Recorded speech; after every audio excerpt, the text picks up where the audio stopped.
Hello and welcome to Akbal coaching. पिछली class में हमने एक्सरसाइज चैप्टर 3 की मिसलेनियस एक्सरसाइज की थी, जिसके कुछ सम्स हमने किए थे। उन्हीं सम्स को हम आगे बढ़ाते हैं और आज हम करते हैं सम नंबर 7 से। तो देखिए ज़रा सम नंबर 7 क्या है। Matrices miscellaneous exercise.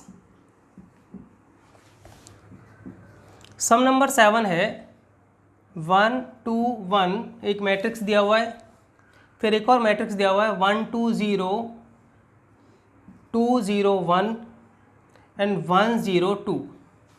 फिर उसके बाद दिया हुआ है 0 2 x इज इक्वल्स टू 0। तो पूछा है find the value of x। तो सिंपल सा है, पहले आप इसको मल्टीप्लाई करेंगे, ठीक है। अब जब आप इसको मल्टीप्लाई करेंगे तो मैंने पहले बताया था, एक बार मल्टीप्लीकेशन ऑफ मैट्रिसेस में आप वो वीडियो देख सकते हैं कि मल्टीप्लाई करने से पहले आपको चेक करना है कि मल्टीप्लीकेबल है कि नहीं है। हालांकि क्वेश्चन में दे रखा है तो मल्टीप्लीकेबल होगा, बट आप चेक करें कि इन दोनों का ऑर्डर क्या आएगा मल्टीप्लाई करने के बाद। तो ये वाला जो है इसका ऑर्डर है, रो 1 है इसमें और कॉलम है 3, 1 2 3, और ये वाला जो है वो है B3/3। तो इन दोनों का जो मल्टीप्लीकेशन होगा वो क्या बनेगा, इन दोनों का मल्टीप्लीकेशन का जो ऑर्डर आएगा वो आएगा 1/3।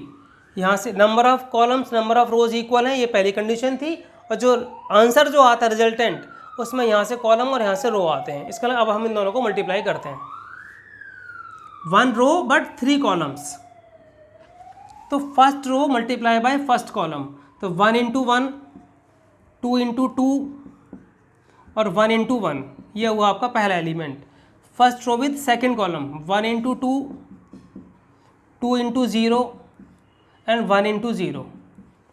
First row with third column 1 into 0, 2 into 1 और 1 इंटू 2।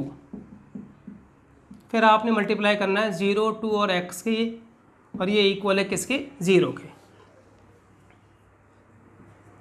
तो ये बना आपका 6 2 and 4 multiply with 0 2 and x।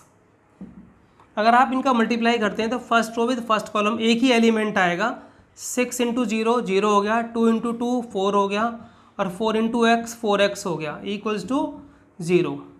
यानी कि 4 प्लस 4x इक्वल्स टू 0, या आप कह सकते हैं x इक्वल्स टू -4/4 यानी x इक्वल्स टू -1। तो सिंपल सा सम है, ये आप खुद भी कर सकते थे लेकिन मैंने करा दिया है। सिमिलरली आप सम नंबर 8 कर सकते हैं, बहुत आसान है। सम नंबर 9 भी सेम है, बिल्कुल कोई चेंज ही नहीं है, सिर्फ नंबर्स चेंज हैं, ठीक है। तो वो आप ट्राई करें। सम नंबर 9 में सिर्फ वैल्यूज चेंज है, बाकी सब कुछ सेम है, ठीक है। Let us do sum number 10। तो सम नंबर 10 है, उसमें बोला है a manufacturer produces 3 products X Y and Z which he sells in 2 markets, market 1 and market 2, ठीक है। तो ये क्वेश्चन आप देखें जरा एक बार ध्यान से। ये क्वेश्चन है और मैं इसको सॉल्व करता हूँ।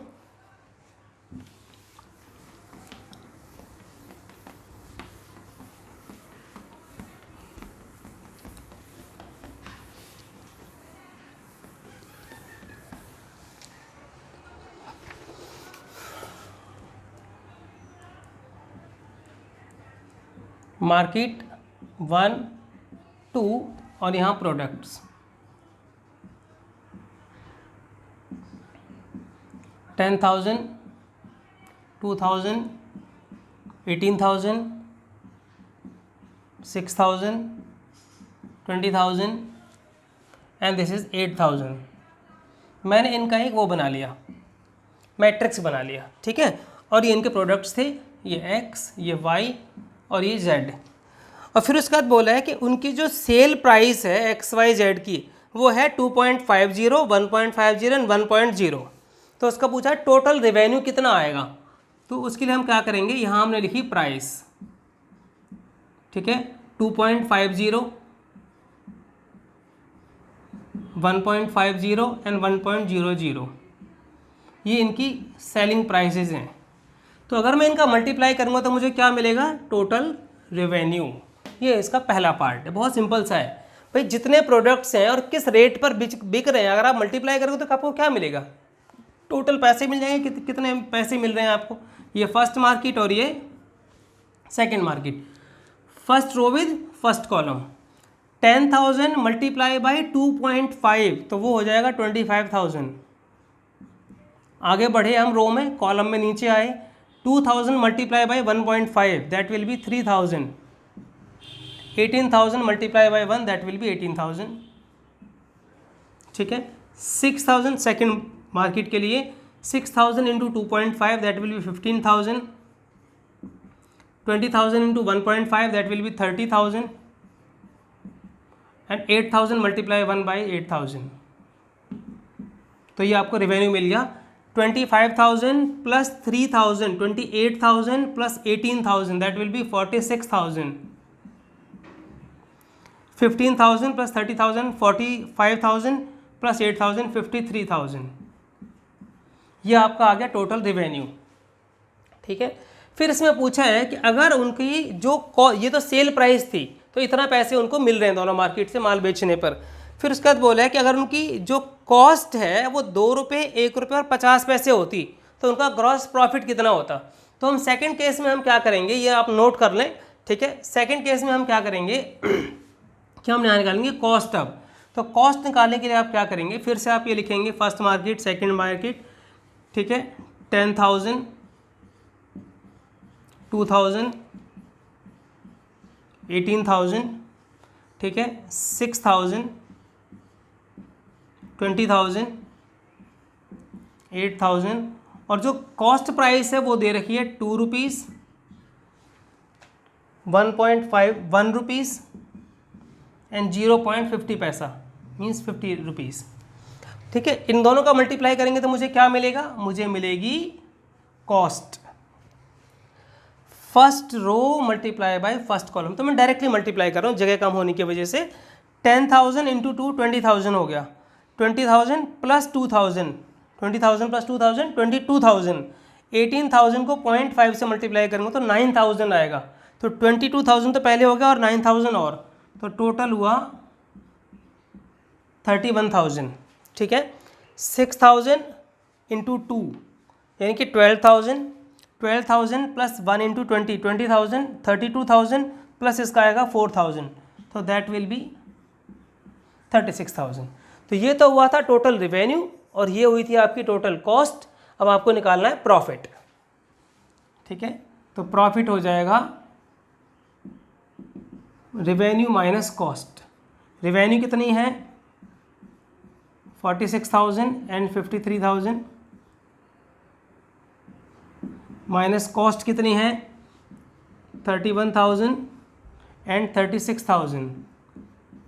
इनको आप माइनस कर दीजिए, 46 में से 31 गया तो 15,000, इसमें से इससे माइनस करेंगे तो 17,000। ठीक है, तो ये प्रॉफिट आ रहा है फर्स्ट मार्केट में और ये प्रॉफिट आ रहा है सेकंड मार्केट में। तो ये हुआ सम नंबर 10। ठीक है, सिंपल सा था। ये दे रखा था कितना कितना माल बिक रहा है, किस रेट पे बिक रहा है वो हमने यहाँ रखा और इन दोनों को मल्टीप्लाई कर दिया हमने, मल्टीप्लाई करके हमारे पास ये आ गया। फिर उसके बाद ये इतना माल बिक रहा था, ये कॉस्ट थी उसकी, तो इससे मल्टीप्लाई करके आपको कॉस्ट फंक्शन आ गया, यानी कि सी निकल गई टोटल कॉस्ट। प्रॉफिट रिवेन्यू में से कॉस्ट माइनस कर दिया, आपको प्रॉफिट मिल गया। सिंपल सा सम है बिल्कुल। Let us do sum number 11। आप इसे नोट कर सकते हैं। आई होप ये आपको समझ में आ रहे होंगे। बहुत सिंपल सा है, सबसे सिंपल चैप्टर यही है मैट्रिसेस क्लास 12th में।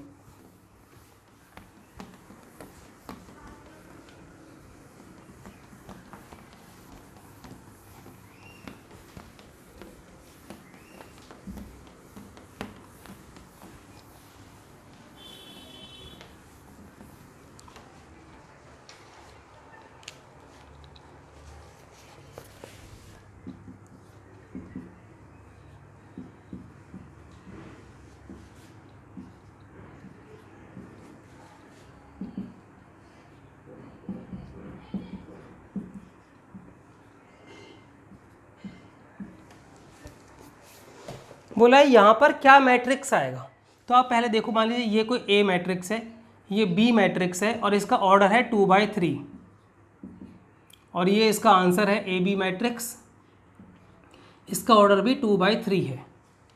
तो यहाँ जो मैट्रिक्स आप बनाओगे जिसका इसके साथ मल्टीप्लाई करना है उसका ऑर्डर क्या होगा, ये सबसे बड़ी बात है। अगर आप ये समझ गए तो सम तो बहुत आसान है। देखो मैंने बताया था कि यहाँ के नंबर ऑफ कॉलम्स इसके नंबर ऑफ रो के इक्वल होने चाहिए, तो यानी नंबर ऑफ कॉलम तो इसमें 2 हो गए, ठीक है। और यहाँ जो आंसर आता है, इधर से रो आती हैं, इधर से कॉलम आते हैं, तो कॉलम तो 3 है, यहाँ भी 3 है, तो यहाँ रो कितनी है 2, तो यहाँ क्या आना चाहिए 2 आना चाहिए। नहीं समझ में आई बात? देखिए फिर से समझाता हूँ एक बार। यहाँ पर जितने रो हैं उतने इधर प्री मल्टीप्लायर में कॉलम होने चाहिए, तो कॉलम कितने हो गए 2। अब बात आती है रो कितनी होंगी यहाँ पर, तो आप आंसर चेक करो। जब आप आंसर बनाते हैं ए बी, तो यहाँ से रो आती है और यहाँ से कॉलम आता है, तब आंसर बनता है। तो उस आंसर में रो कितनी आ रही हैं 2, तो यहाँ 2 होगा, तभी तो ये यहाँ पर 2 और 3 मिलकर के आंसर बनाया 2 3। Number of columns should be equal to number of rows, और जो रिजल्टेंट होता है उसमें इधर से रो और इधर से कॉलम आते हैं, तो कॉलम 3 आ रहे हैं, रो भी 2 आ रही है, इसका मतलब यहाँ भी क्या है 2 है। तो इसका मतलब x जो मैट्रिक्स है आपके पास वो 2/2 है। मान लीजिए आपने 2/2 मैट्रिक्स आपने बना लिया, और इसका मल्टीप्लाई करना है आपको इसके साथ 1 2 3 4 5 6 4 5 6, और ये मल्टीप्लाई करके ये आना चाहिए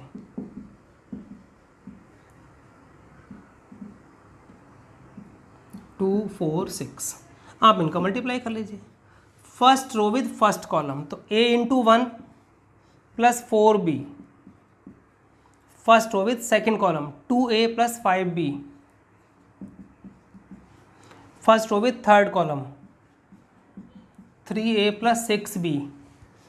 second row with first column c plus 4d। Second row with second column 2c plus 5d। and second row with third column 3c plus 6d should be equal to this।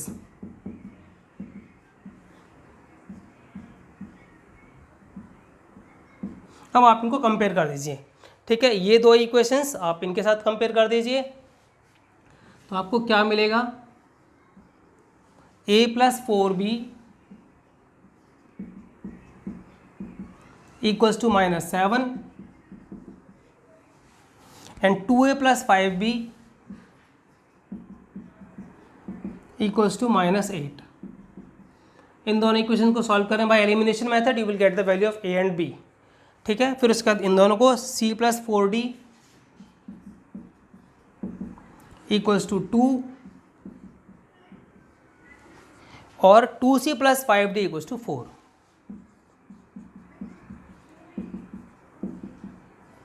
इन दोनों को solve करेंगे by elimination. किसी भी method से solve करो, elimination तो मैं कह रहा हूँ, बाकी जो आपको मेथड सूटेबल हो, क्रॉस मल्टीप्लिकेशन, एलिमिनेशन या सब्स्टिट्यूशन, किसी भी सॉल्व करें और you will get the value of a b c d, जिससे आपको ये मैट्रिक्स मिल जाएगा। आई होप ये सम्स आपको समझ में आए होंगे, ठीक है। अब हम एक और सम करते हैं, सम नंबर 13। आप इसे नोट कर लें और कंप्लीट करें।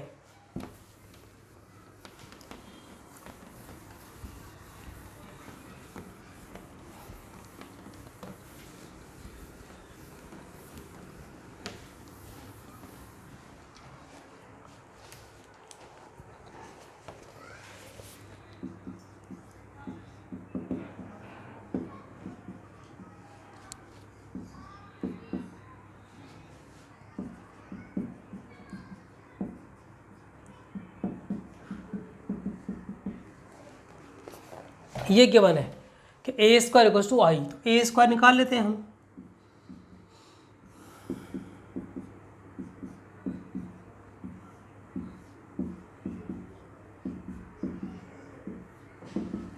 इक्वल्स टू आई हमें पता है 1 0 0 1, इनका मल्टीप्लाई करते हैं।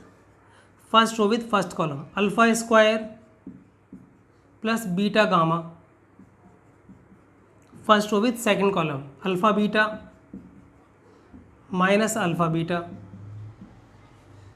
Second row with first column alpha gamma minus alpha gamma, and second row with second column beta gamma plus alpha square equals to 1 0 0 1। Compare करेंगे आप, तो ये तो 0 ही हो गया, ये भी 0 हो गया, तो ये तो 0 0 कंपेयर हो ही गए, and this is equals to 1। यानी कि alpha square plus beta gamma equals to 1, ये इसका आंसर है। या तो 1 इधर ले आओ या यहीं रहने दो। तो ये हुआ आपका सम नंबर 13 और आई होप एक्सरसाइज कंप्लीट हो गई है। कुछ 1-2 सम्स बचे हैं जिन्हें आप ट्राई करें। And if you like the videos please subscribe the channel. Thank